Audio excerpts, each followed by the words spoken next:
السلام علیکم ورحمۃ اللہ وبرکاتہ۔ حدیث نمبر 912 صحیح مسلم۔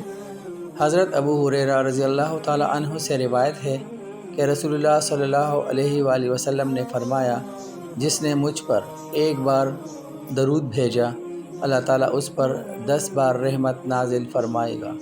تو بھائیوں اور بہنوں، کتنا منافع بخش سودا ہے ایک عمل کرنے سے، ایک بار پڑھنے سے درود اللہ تعالیٰ 10 مرتبہ ہم پر اپنی رحمت نازل فرمائے گا۔ تو منافع بخش سودا ہے، اس سے مستفید ہونا چاہیے۔ اور اگر اللہ کی 10 بار رحمت نہ بھی ہوتی تو حضور صلی اللہ علیہ وآلہ وسلم جو ہمارے پیارے نبی ہیں، انہوں نے جتنی قربانیاں ہمارے لیے اسلام کے لیے دی ہیں، تو ان کا حق بنتا ہے کہ ہم ان پر درود بھیجیں۔ اللہ تعالیٰ مجھے اور آپ کو اس حدیث پر عمل کرنے کی توفیق عطا فرمائے۔ آمین ثم آمین۔